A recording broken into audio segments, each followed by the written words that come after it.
optimal breastfeeding, which I understand to mean that the infant should be taken to the breast within, I was told 2 hours of birth, but the report says 1 hour. But I guess 1 hour looks a bit strenuous in the sense that, you know, but fine, I mean, no problem at all. Point one.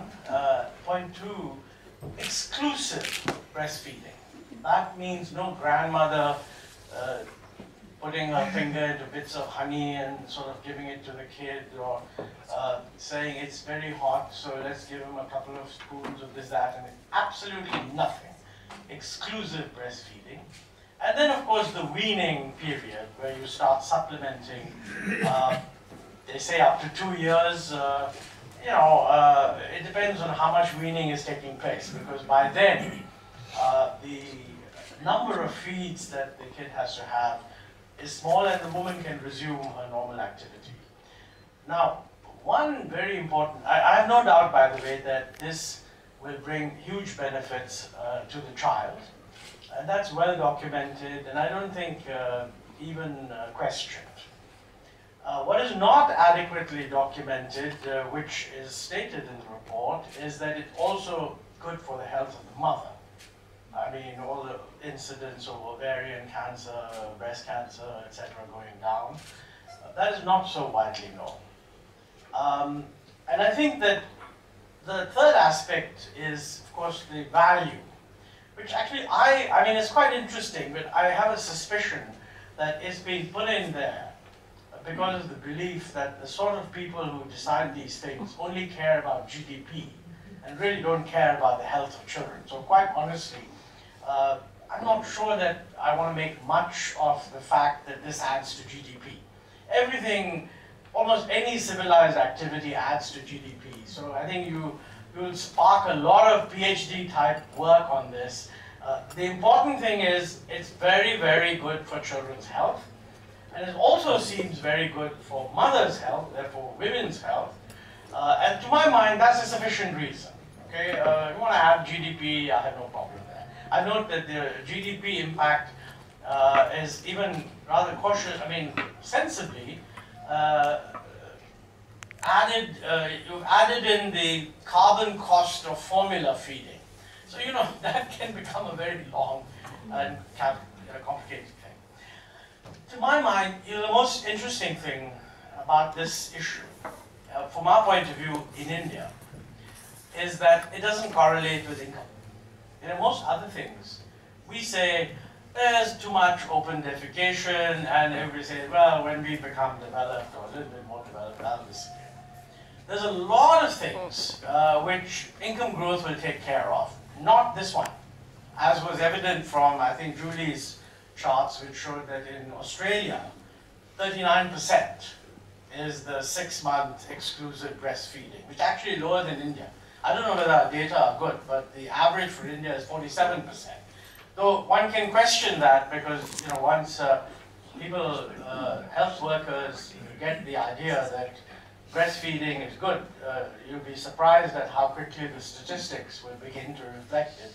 But I think it is true within India that the difference across states shows that income doesn't not only doesn't explain, but actually worsens it. I mean, I looked at our data, and I've got some.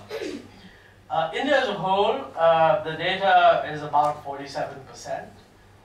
If you look at it individually, Bihar, 22%. So you say, well, you know, low income, they don't know enough, etc.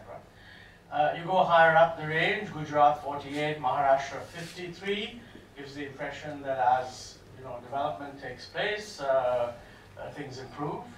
But Punjab 36%, Haryana 17%, and Goa, which is the richest state, 17%. So this is one of those things where higher incomes are creating imitative lifestyles where breastfeeding is not cool and people want to be modern.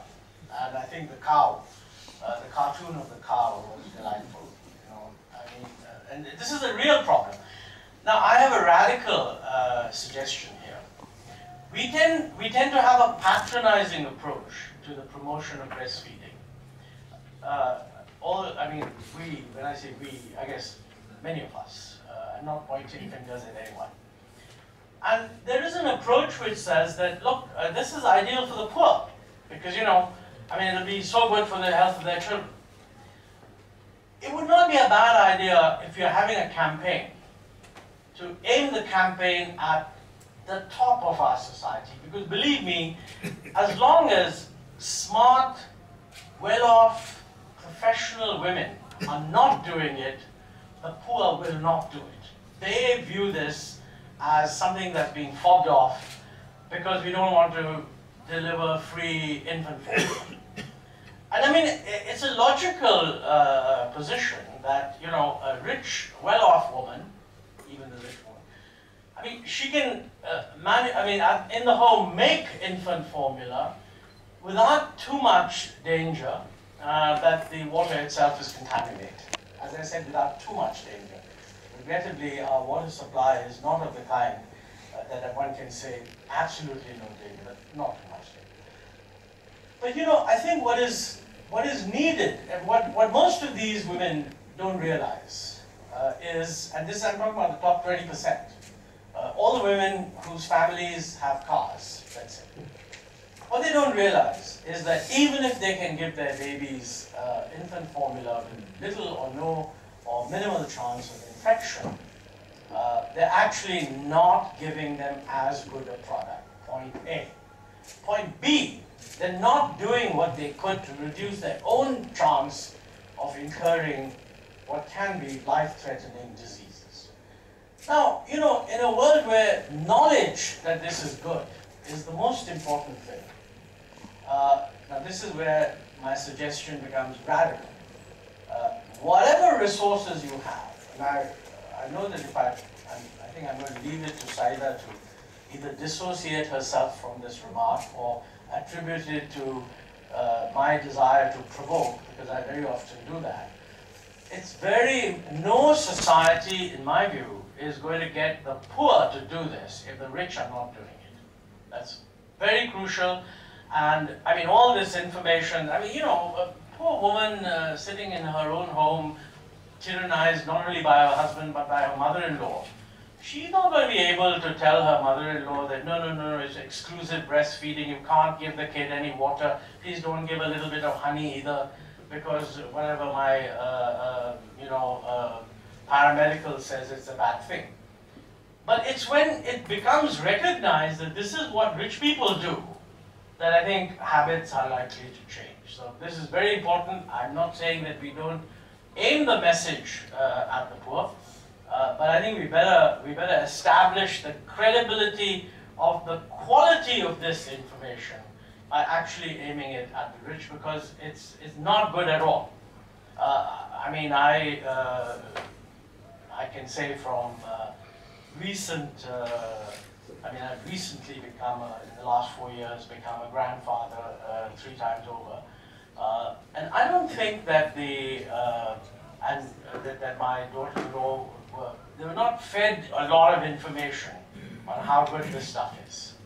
As a matter of fact, if you go into some of our better hospitals, you see nice chubby babies and quite a hint that they're all sort of formula fed. Now this of course comes to the whole issue of the advertising rules, and I mean, how you prevent that from happening. I think one of the very powerful points I thought made here, which I think is very good, is that about 1.5 million people die because of tobacco, and everybody is moral about it. You know, we have these horrible pictures. If you smoke, you know, you'll get mouth cancer, this, that, and the other. 1 million babies die, which could be avoided if they were breastfed, but you don't have any comparable awareness issue at all. So I think that is very, very important. Finally, I want to say one thing, and that is, I believe that subliminal messages would make a big difference. I see no reason at all why in our, the biggest and most trusted medium of communication to people, which is also aspirational, is Bollywood. I really don't see why. I mean, this group, anyone interested in breastfeeding, I earnestly urge you, please launch a campaign with our top actors and actresses, or rather actors, it's unisex word. I don't see any reason why our actors cannot say that, look, if you want to sign me up, there's got to be a subliminal message about breastfeeding in the film somewhere. It can just be a sentence, somebody passing by the house, somebody's breastfeeding, and whoever it is, Shah Rukh Khan or Priyanka Chopra say, "Oh, that's really good, you're doing breastfeeding, oh, that's really good." And then we can go into the song and dance routine, which is what people have come for. But believe me, a message like that will stick. Large posters by the Ministry of Women and Child Development, by the Planning Commission, by the Ministry of Health, I mean, maybe they'll have an impact, but over a much longer period. So, with those words, first of all, let me congratulate you for doing this, because it needs to be done. Some of the economics is actually quite interesting. I mean, I didn't know the numbers. And, if you really want to attract economists, you could value, on a PPP basis, if you value the Indian milk at US prices, and calculate the impact on GDP in PPP terms, it would be huge. But I really don't think that's the way to go. I think the important thing is to put across a health message, both for the babies, even more for the women. Very, very important, because I believe, by the way, that increasingly people are very conscious of health risks to themselves, and of course to their children also.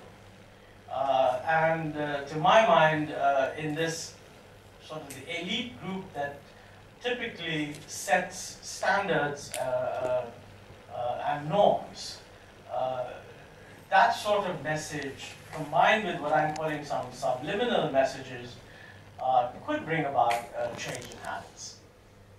Of course, within the government programs, we should be doing all of that. There's no question. And I think, as Saida will tell you, if you judge our commitment by whether we said all this in the 12th plan, I think we do quite well. It's all there. So you can certainly, whichever government official you talk to, and he says, "What's all this?" you can say, "But it's in your 12th plan." So we're not really saying things which are not sanctified. But we need to go a little beyond that to see how best we can get it across. So apologies for having to leave at this point. Thank you for inviting me. And I apologize particularly to the two speakers to follow, Ambassador Saida. She will conclude on our behalf. Whatever I haven't said, I'm sure she will fill in, and if I've said something wrong, feel free to correct me. Okay? Thank you very much. Thank you.